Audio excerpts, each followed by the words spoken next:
Boa noite, pessoal. Hoje eu estou aqui, sou Carla Merenciano, oncologista clínica e coordenadora de experiência do paciente da Liga contra o Câncer. Deixa eu só ver se Kelly, a nossa convidada, já está aqui.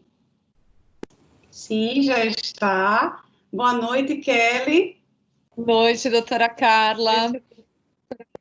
Bom, nós estamos aqui hoje para conversar sobre a experiência do paciente. Estava me apresentando, Kelly, oncologista clínica, coordenadora de experiência do paciente da Liga contra o Câncer, e vou ter o prazer hoje de conversar com você, né, Kelly Rodrigues, uma das maiores especialistas em experiência do paciente do Brasil, né, já estudou muito isso lá fora, traz esse conceito, ministra vários cursos aqui, mas antes que você se apresente e fale um pouco sobre isso, eu vou contar como é que esse tema chegou aqui, como é que esse tema entrou na Liga contra o Câncer. A Liga, que é uma instituição que já tem 70 anos, ela foi fundada com esse olhar para o paciente, mas e ao longo desses anos todos, sempre desenvolveu ações colocando o paciente como prioridade. Mas o lema da Liga é o melhor sempre. E em 2019, a superintendência decidiu colocar o cuidado centrado no paciente como uma prioridade estratégica. E é aí que o organograma ele é remodelado e é criada a coordenação de experiência do paciente. E eu fui convidada para coordenar esse setor. Para mim foi uma alegria, porque é um tema que me fascina, mas também um desafio, porque eu não sabia por onde começar, né? E aí, porque a experiência do paciente é tudo. É desde quando você pensa na instituição e liga para marcar uma consulta, até o momento pós-alta, passando por todas as interações que você tem na instituição. Então, nesse desespero, nesse momento, eu me deparei, né? Eu acho que não foi o acaso, foi uma providência, com um curso ministrado, coordenado e ministrado por Kelly, na FGV de São Paulo, e aí eu fui apresentada conceitos, ferramentas, né? Esse curso foi em março de 2019, eu lembro que em abril, que é quando se comemora a Semana Internacional, né, da experiência do paciente, no mundo todo, a gente fez um evento aqui para que eu apresentasse a coordenação e também compartilhasse o que eu tinha aprendido no curso. Então, é com muita alegria que eu a recebo aqui, Kelly, para a gente discutir, né, nos próximos minutos, sobre experiência do paciente e como é que isso está sendo, por que isso está tão em evidência. E para começar, eu queria que você se apresentasse, né? E queria também que você dissesse por que isso entrou na sua vida e como é que você tem trabalhado ao longo desse tempo. Tá ótimo, doutora Carla, obrigada. Eu que fico lisonjeada com o convite, é um prazer sempre falar de experiência do paciente, você sabe o quanto eu sou apaixonada pelo tema, né? Então, eu acho que ter a oportunidade de falar cada vez mais para mais gente, é como se a gente tivesse plantando, semeando, né? Plantando lá a sementinha e regando o jardim. Então, é uma felicidade muito grande. Bom, eu trabalho na área de saúde há 20 e tantos anos. A minha formação, quando eu falo, o pessoal pensa que eu sou médica, mas eu não sou médica. Na verdade, minha formação é marketing, relações públicas, na verdade, a faculdade eu fiz em relações públicas, parece que já foi outra vida, mas com MBA em marketing e negócios internacionais, uma parte do meu MBA fiz na Espanha, e trabalhava numa empresa, por 16 anos eu fui superintendente de marketing e desenvolvimento de novos negócios de uma empresa de assistência médica domiciliar. Então, ou seja, eu conhecia muito bem o mercado, transitava muito por esse mercado, implementei 3 novos negócios no Brasil nessa ocasião, um que era um hospital intermediário, um outro negócio de telemedicina e um outro de um centro de pré-idosos, todos com joint ventures internacionais, onde eu tive a oportunidade de conhecer ambientes de saúde de outros países, de Israel, do Canadá e da Espanha. E aí, neste meio tempo, eu tive uma situação pessoal, que foi minha mãe teve câncer. E a minha mãe faleceu em 1 ano. E quando tudo isso aconteceu, eu me senti assim, muito abandonada. Na verdade, eu conhecia todo mundo, porque eu já era superintendente de uma empresa na área de saúde. Quando você tem um cargo, você não é a pessoa, você é o cargo, né? Então, eu conhecia absolutamente todo o setor. Minha mãe tinha um plano de saúde muito bom, ela era de uma seguradora, e minha mãe teve uma jornada muito difícil. E naquela ocasião, eu fiquei, assim, me sentindo, se eu que tinha todos os acessos, tive aquela jornada, minha mãe teve aquela jornada, e quem não tinha nada? E aí eu entendi um monte de coisa, sabe, ao longo desse processo. Só para vocês terem ideia, quando minha mãe teve o diagnóstico, ela estava sozinha no quarto, porque a ignorância é uma bênção, né? Quando a gente ficou sabendo que ela estava com água no pulmão, sabe aquela coisa que a gente não tinha nem ideia do que podia ser? Achava que era uma pneumonia, alguma coisa assim. Ela está internada e daqui a pouco ela vai ter alta. E nesse meio tempo, o médico entrou para dar o diagnóstico, ela estava sozinha no quarto. Oi, tudo bem? A senhora está com câncer. Então foi assim tudo muito difícil, foi um processo muito difícil. Eu fui conversar com o médico, ele disse para mim era um câncer bem agressivo, era um mesotelioma pleural. E aí o médico que me atendeu disse assim: olha, nesses casos, esse tipo de paciente, de acordo com os estudos clínicos, falece em 8 meses. Então é assim, eu entendi um monte de coisa depois, mas naquele momento eu fiquei muito indignada com a frieza, com a forma das notícias. E eu sempre pergunto, se você estivesse dando o diagnóstico para sua mãe, você falaria desse jeito? Se esse diagnóstico fosse do seu filho, você falaria assim? Então essa é sempre uma questão para que os profissionais se reconectem com o seu propósito. Eu sei que ao longo dessa jornada eu entendi muita coisa. Eu entendi que o profissional de saúde ele é massacrado, na verdade. Porque o profissional de saúde, ele não é preparado para isso. Ele é preparado, ele estuda a doença, ele estuda muito pouco sobre as pessoas que estão com aquela doença. Então, nesta hora, ele é jogado na lenha da fogueira. Como é que você vai falar que a mãe de alguém vai morrer? Como é que você vai falar que a pessoa vai morrer? Então, às vezes, a forma de conseguir lidar com isso é falar se afastando. E aí que vem todas as questões. Então, hoje, depois, então me despertou tudo isso pela minha mãe. E aí eu fui em 2014, eu decidi abandonar a carreira executiva para partir para o voo solo. E fui estudar nos Estados Unidos. Fui para Cleveland Clinic, que é um hospital que é uma referência em experiência do paciente no mundo.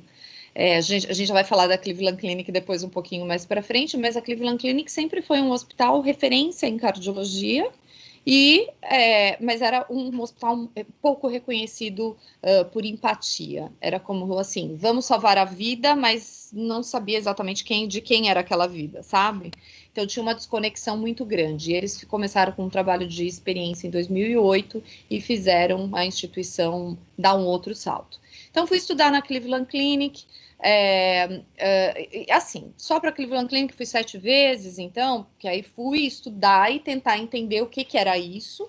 No Barrow Institute, no Institute for Healthcare Improvement, na Press Ganey, então eu fui entender, porque não existia um curso formal, existiam vários cursos, não existia uma pós-graduação, não existia, então eu fui estudar um monte de cursos e cheguei no Brasil achando que eu ia conseguir fazer isso, né? Implementar isso nas instituições de saúde.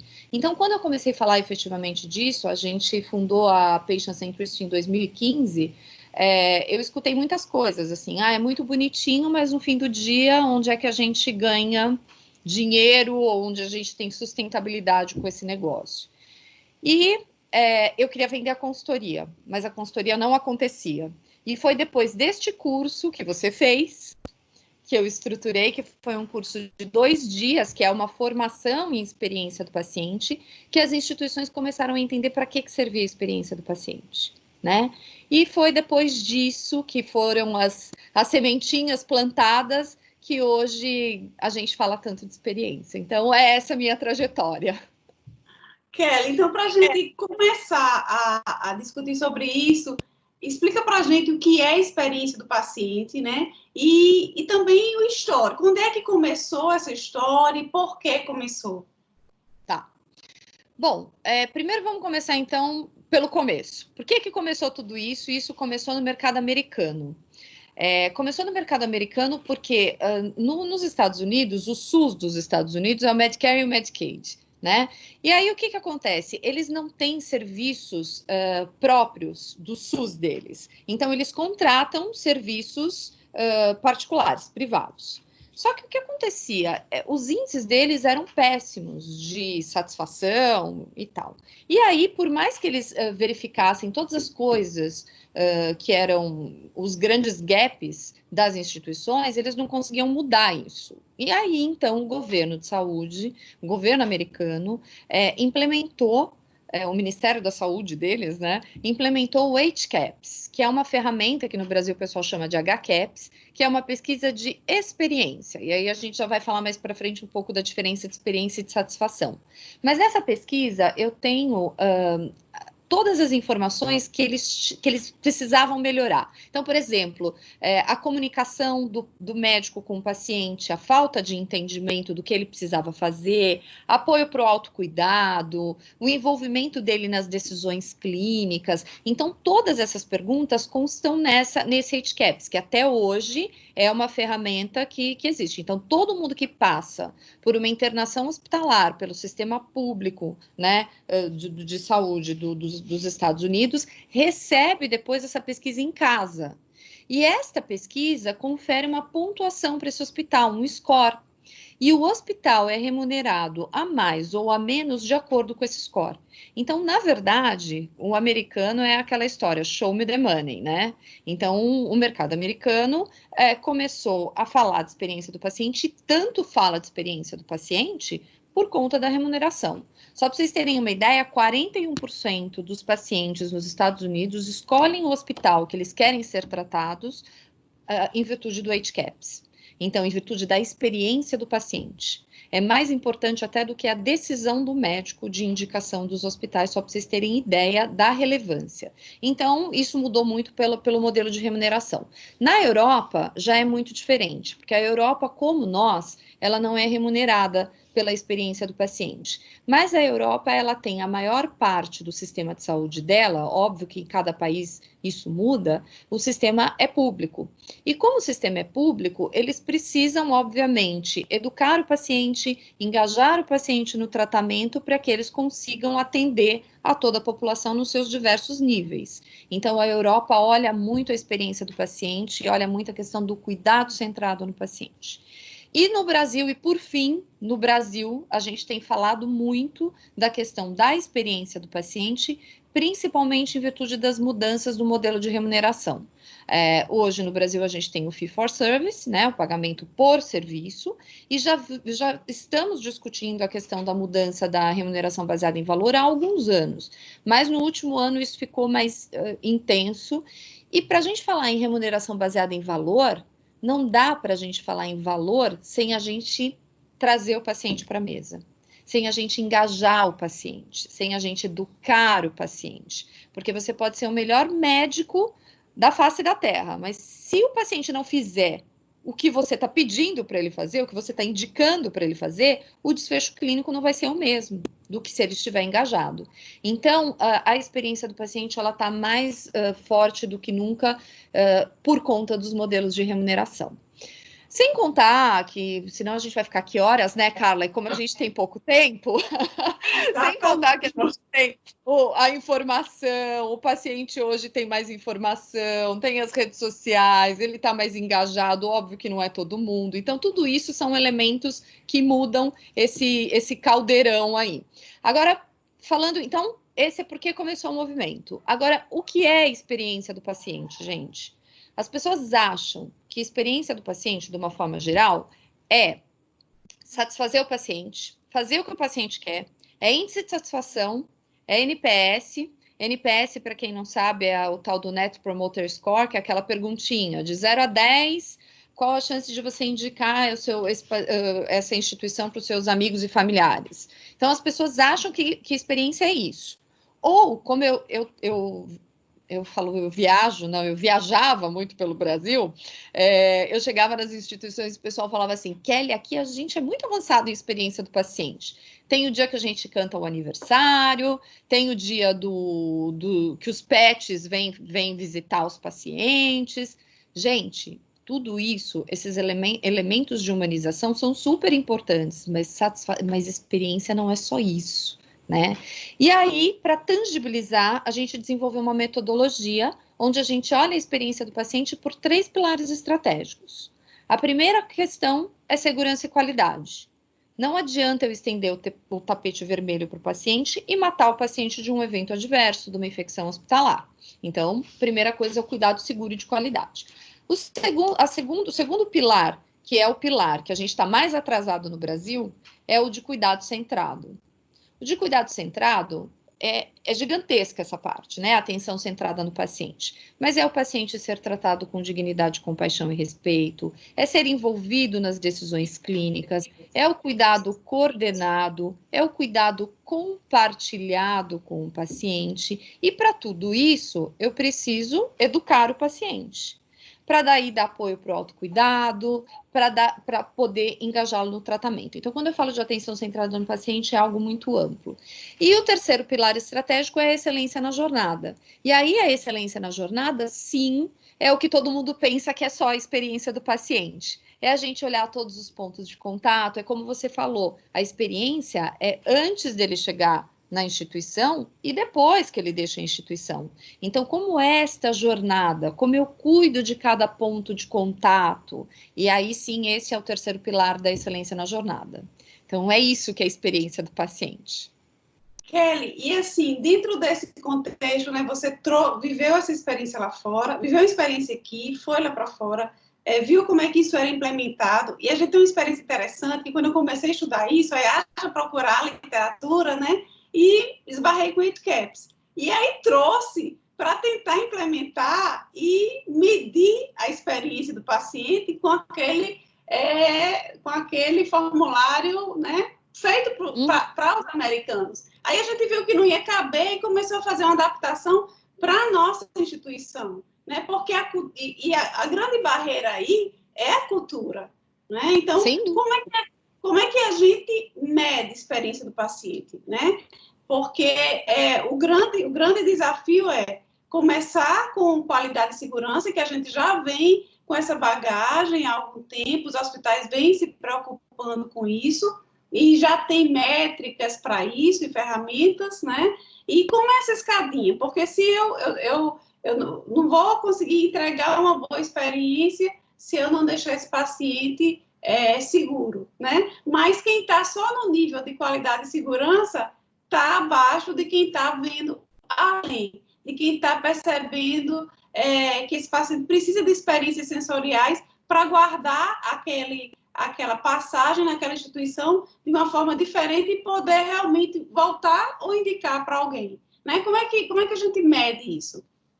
Até porque, doutora Carla, a questão da segurança é algo que o paciente pouco percebia, pelo menos. Eu acredito até que depois da pandemia a gente vai ter um olhar diferente para a segurança do paciente, porque tecnicamente o paciente nunca olhou para isso, né? Ele olha, até porque ele não entende isso, ele olha muito mais para os aspectos experienciais.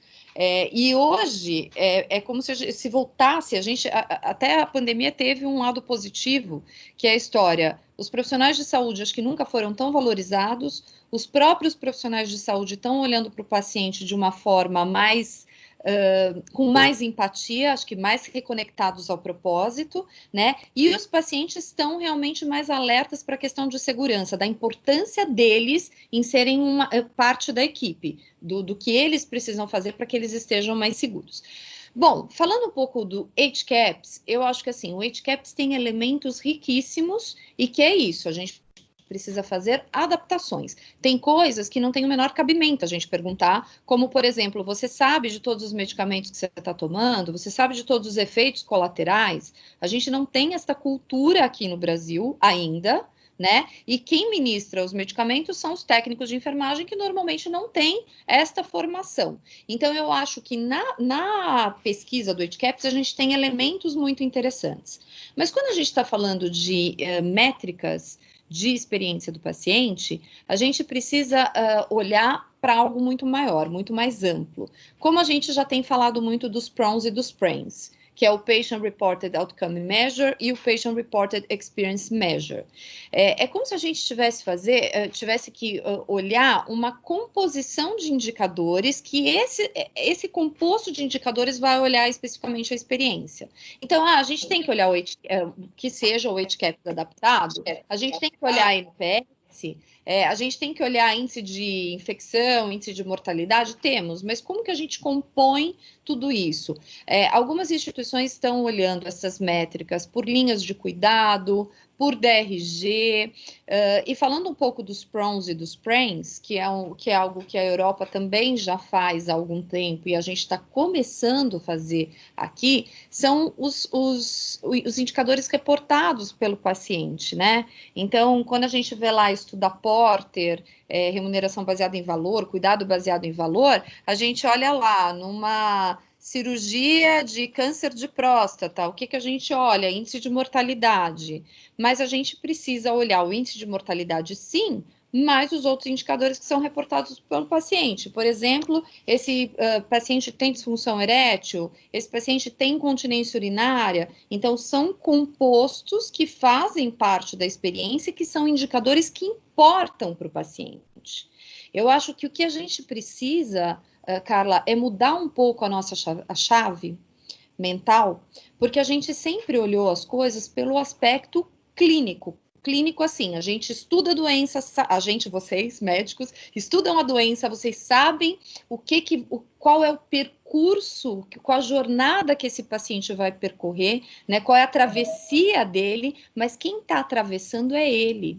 Vocês sabem onde que é o ponto mais fundo, mas quem vai passar por essa profundidade é o paciente.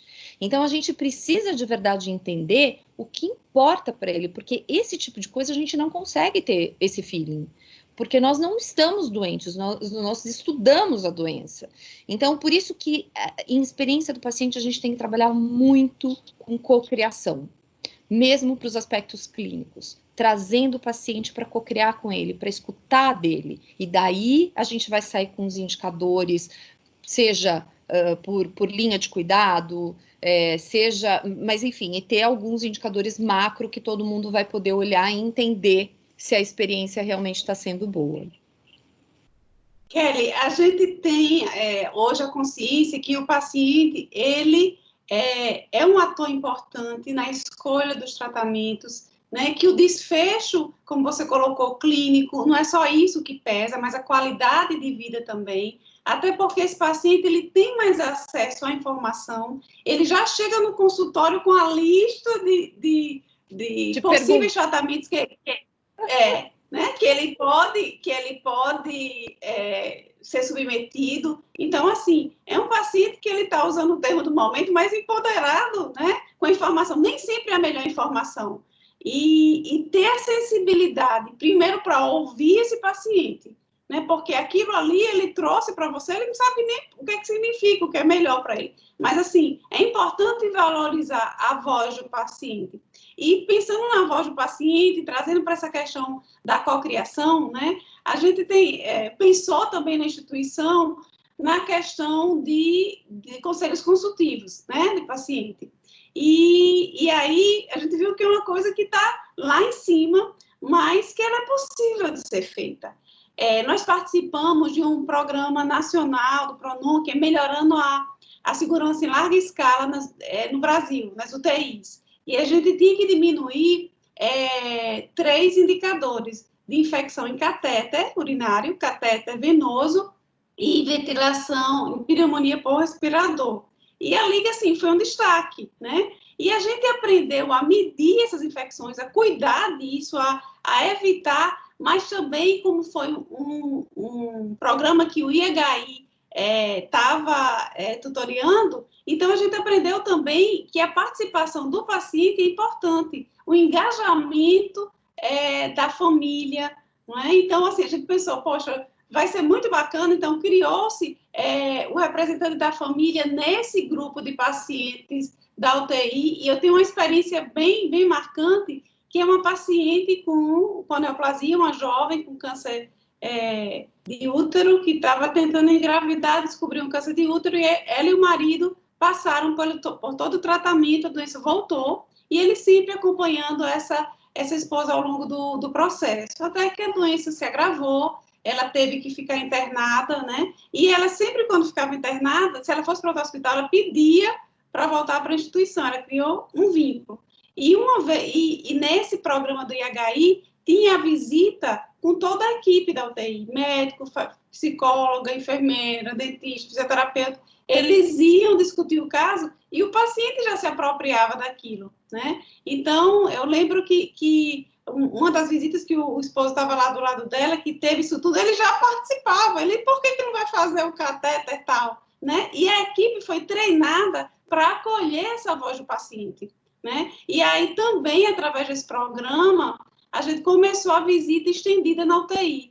Né? Quando você fica lá sozinho, poder ter alguém da sua família e fizemos esses testes, deu certo, até o Covid chegar e atrapalhar o cenário. Mas, assim, isso que eu estou lhe colocando é como é que a gente pode envolver, ouvir a voz do paciente, tem esses conselhos consultivos, que é quando eles se reúnem com a alta liderança para expor o que é a experiência que eles tiveram e opinar, mas também tem outras maneiras, né? Como é que a gente pode colocar e co-criar, como você colocou na sua fala?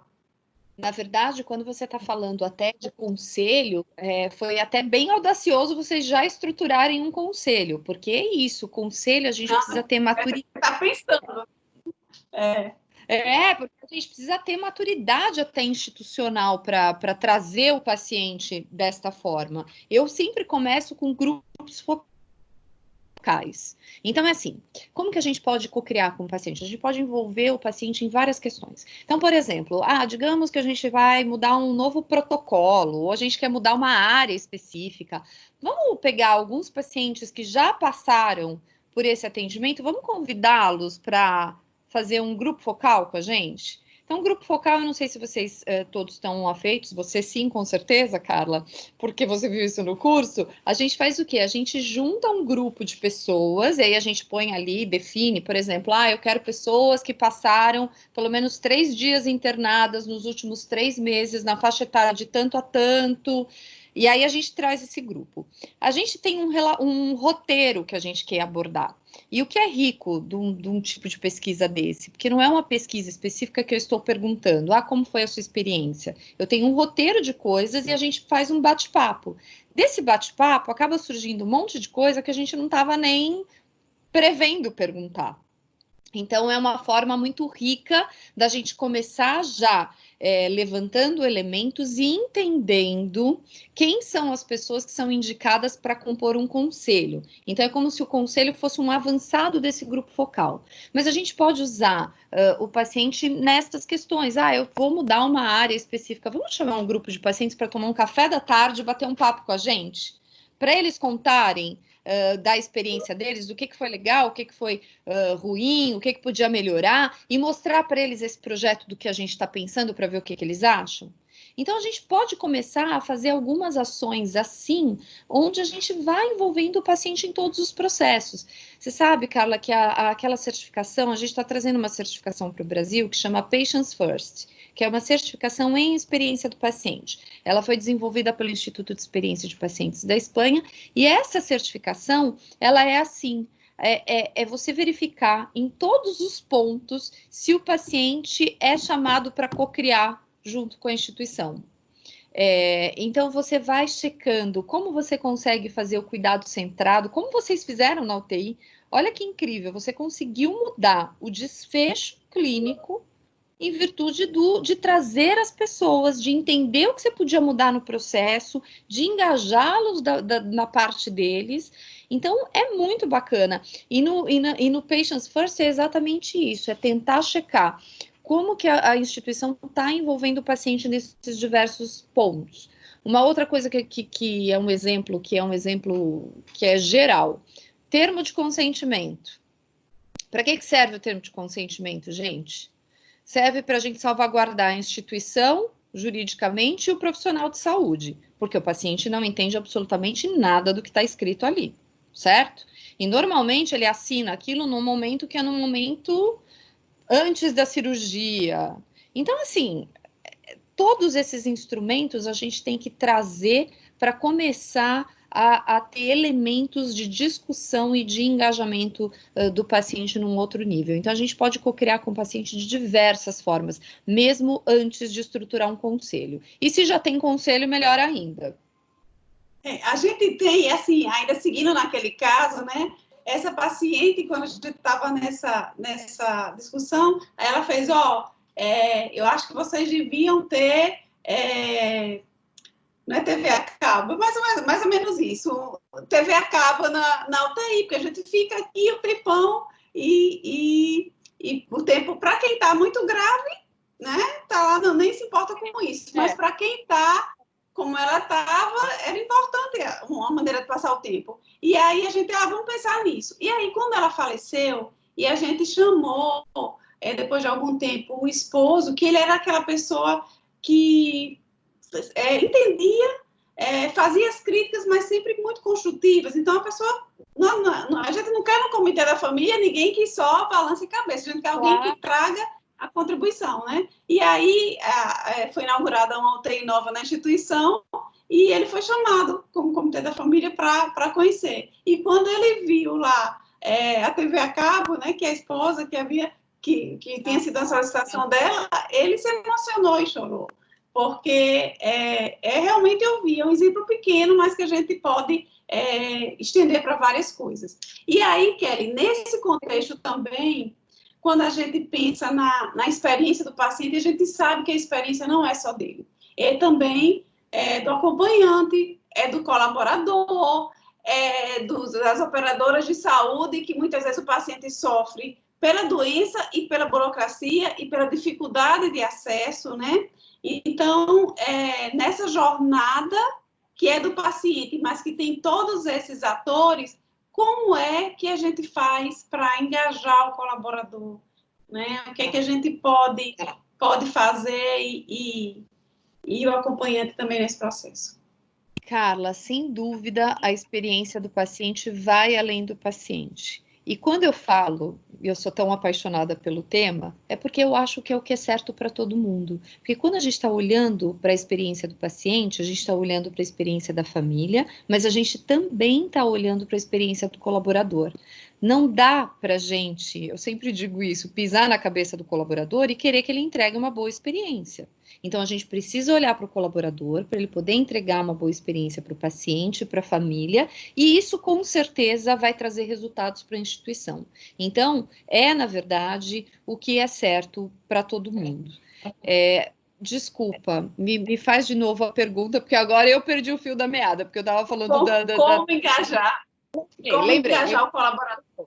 Lembrei. Aí, o que acontece? Lembra que eu falei para vocês dos 3 pilares estratégicos? Segurança e qualidade, atenção centrada no paciente, excelência na jornada. Esses 3 pilares estratégicos, eles são suportados pela cultura organizacional, pela liderança, pelas métricas e pelo engajamento do colaborador. Então, é assim, eu não consigo engajar o colaborador se eu não tiver uma cultura organizacional que privilegie isso. Uma cultura organizacional que de verdade entenda o que é que ela quer oferecer e que ela deixe claro o que ela quer oferecer como experiência. Só que eu só vou conseguir construir uma cultura organizacional desse jeito se eu tiver uma liderança que seja transformacional, uma liderança que apoie, que uma liderança que seja um exemplo e que as pessoas vejam isso e que consigam transformar. Só desse jeito eu vou conseguir engajar o colaborador. E, obviamente, que as métricas vão dar sustentação para a gente entender o que é que a gente está melhorando. Mas o engajamento do colaborador, ele tem a ver com a cultura organizacional que a gente está construindo. Nesse processo, Kelly, o que é que tem sido onde é que você encontra maior resistência para implementar um programa de experiência do paciente bacana, que, assim, dê vontade de ir para aquela instituição?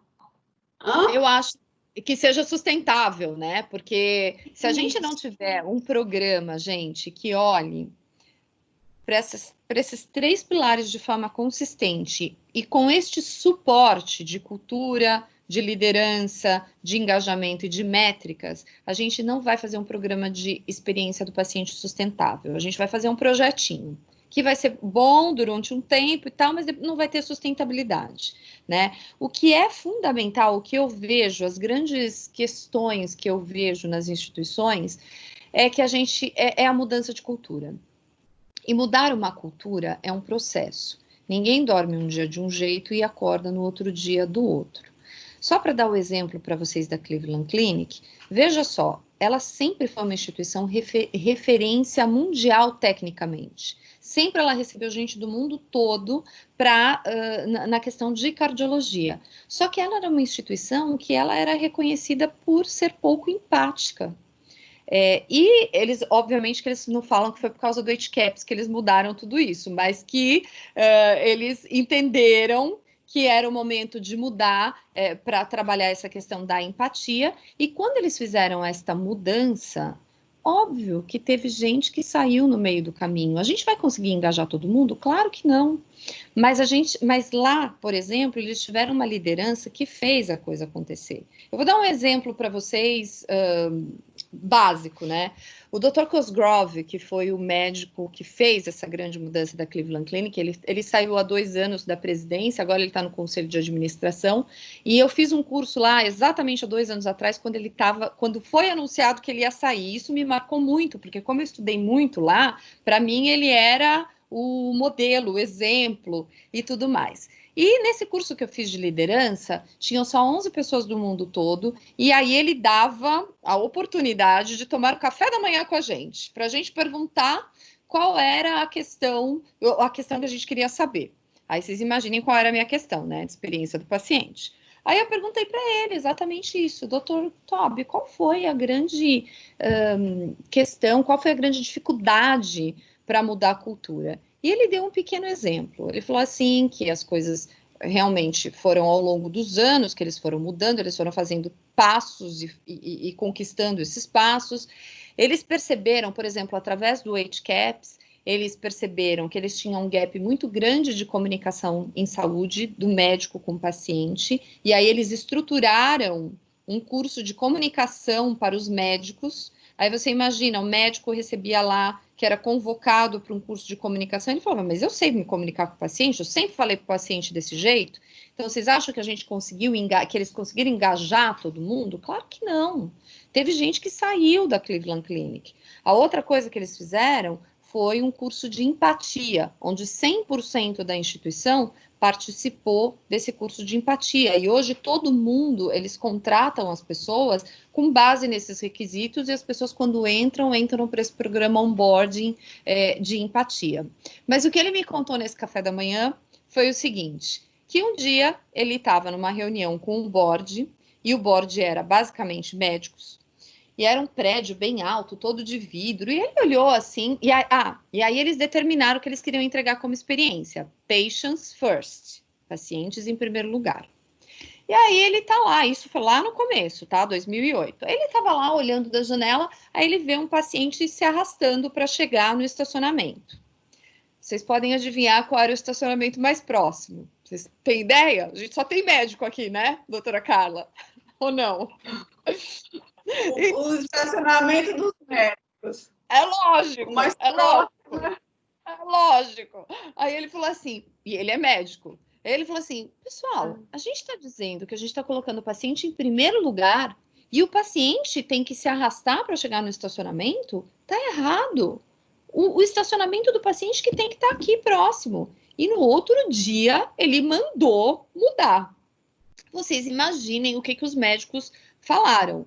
Patients first and doctors last, né? Então é isso, gente. A gente não consegue mudar uma cultura de uma vez só. Tem gente que fica, tem gente que não fica, tem gente que não quer mudar. E quando eu estou dizendo também o de mudar a cultura, não significa que a cultura que a gente já tenha, ela não seja adequada. Mas ter este olhar para colocar o paciente no centro é uma mudança de mindset. E quando eu digo colocar o paciente no centro, não é fazer o que o paciente quer, é fazer o que é necessário pelo paciente. No nosso caso, o paciente nem sempre tem razão, aliás, quase nunca ele tem razão. Quando a gente fala numa memória de uma experiência, 5% é racional e 95% é emoção. E não existe um serviço onde a gente tem a emoção mais presente do que na área de saúde ou quando a gente sente que está faltando ela.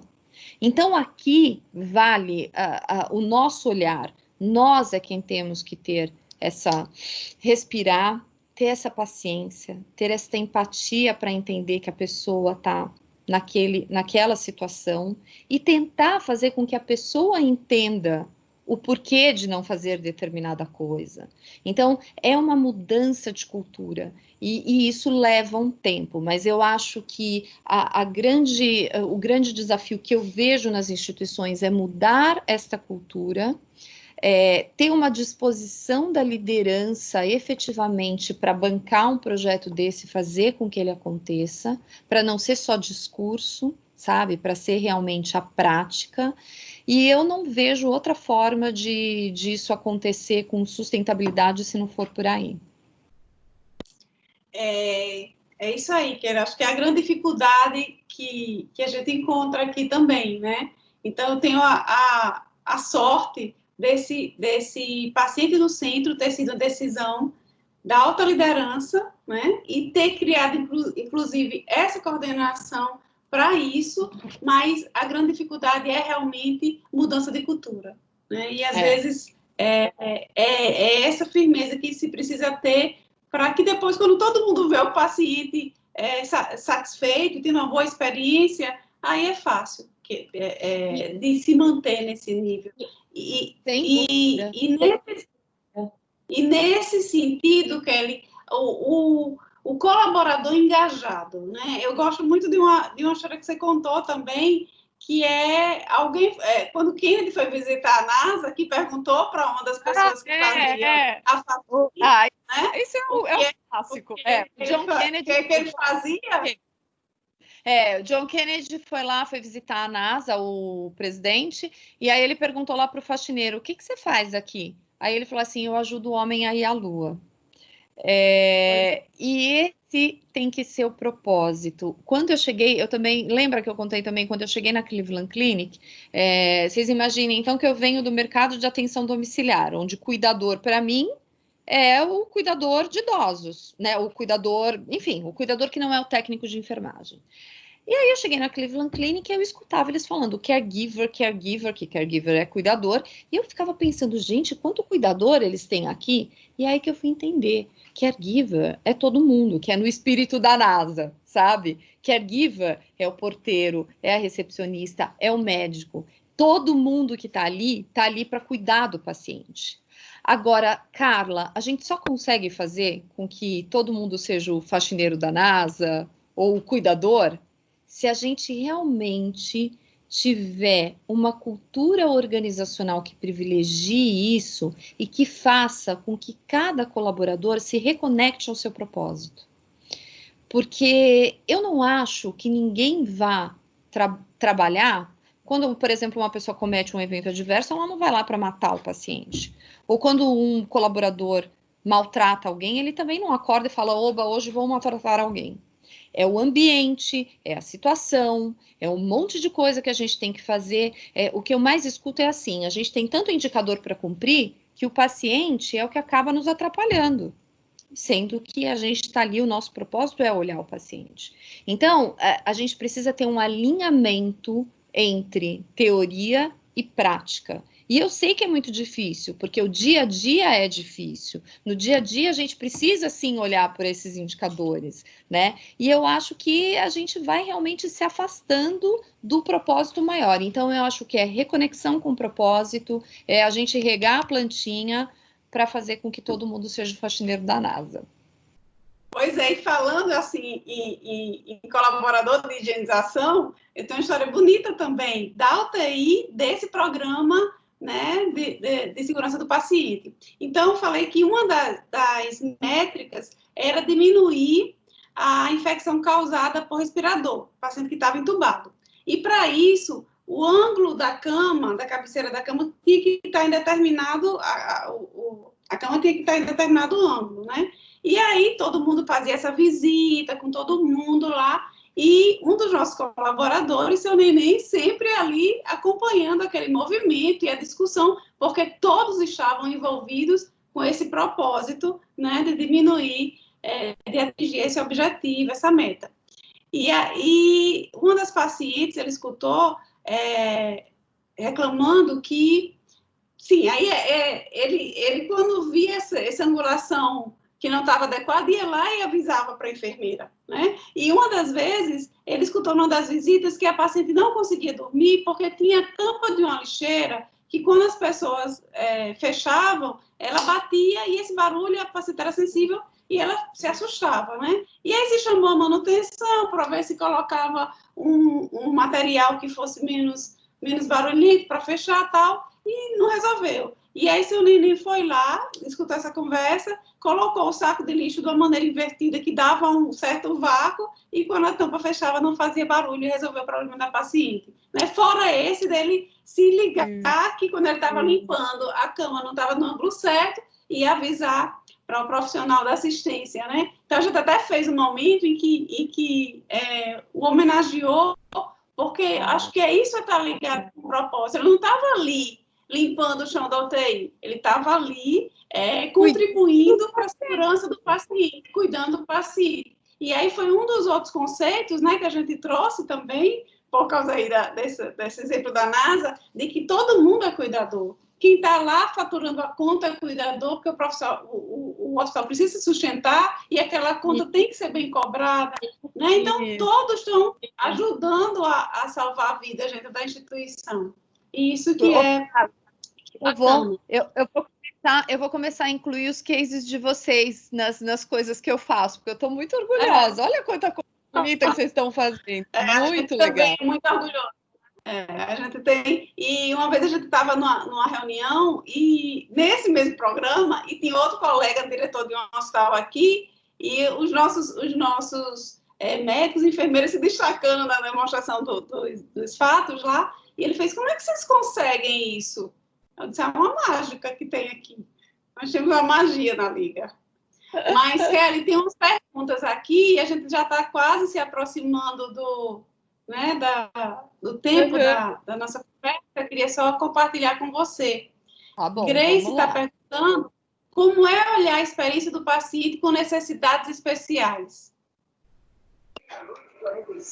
Bom, a experiência na verdade, para todas as questões, as necessidades, não sei exatamente qual necessidade especial, se você quer ser mais específica, mas se a gente fala, a gente tem que olhar para a experiência, a história do olhar para o outro e entender o que para o outro é importante, porque na verdade a gente olha as coisas pelas perspectivas do que a gente acha e às vezes a gente não consegue entender a perspectiva do outro. Falando de, por exemplo, de reabilitação, esses dias eu estava conversando, não sei se vocês conhecem a doutora Lina Mara Batistella, que é lá do HC, e aí ela estava falando de como é que eles estavam fazendo esse movimento todo. Vocês imaginem, como é que a gente faz a reabilitação à distância? E eles conseguiram entender algumas coisas que eram importantes para o paciente e fazer essa reabilitação do jeito que dava para fazer.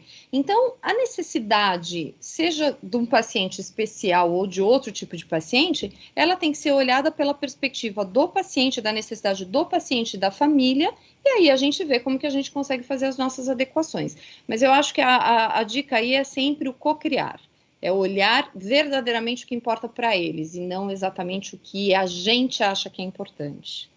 Eu não sei se eu respondi a questão, ou se você tem uma questão específica com relação a isso. Ela só colocou aqui assim. Mas, assim, acho que, de qualquer forma, é exercer a empatia, né? Se você colocar a empatia na equação, você consegue trocar. E aí tem aquele vídeo da Cleveland Clinic que é bem bacana em relação a isso, né? É verdade. Kelly, a gente está realmente terminando, né? E eu queria agradecer a você, né? Toda essa disponibilidade logo que ele chamou para fazer essa conversa. Também comunicar que nós estamos já criando um curso de experiência do paciente, que Kelly vai trazer para cá, para que a gente possa discutir mais profundamente esses conceitos, conhecer melhor as ferramentas e ser multiplicador para a nossa instituição, para outras instituições, porque se a gente está do lado de cá cuidando, mas qualquer um de nós, em algum momento da vida, vai ser paciente. Então, é importante a gente se colocar sempre no lugar. Então, quero agradecer, parabenizar a Liga, né, a Escola de Oncologia, pela ideia do webinar, por trazer experiência para esse foco, né, e agradecer a você, a sua disponibilidade, e o que me encanta é sua paixão pelo que faz, né, pelo tema, por compartilhar isso. Então, que você siga nesse caminho, transformando as experiências do paciente por aí. A gente vai construir. Eu espero, estou bem ansiosa para a gente começar esse curso aqui e construir muita coisa. Eu também, Carla. Eu que agradeço o convite de vocês. Eu que agradeço o convite de vocês. Vocês estão me escutando bem? Parece que agora a gente está com uma conexão um pouco ruim.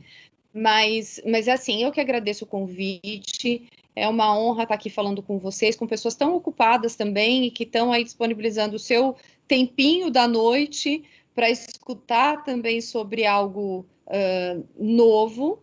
Vai ser um prazer estar com vocês aí nesse curso. Espero que a gente consiga fazer isso em breve. E é isso, a gente tem que ser realmente multiplicador, e é o que eu sempre digo, é a gente preparar a assistência para o dia que a gente precisar dela.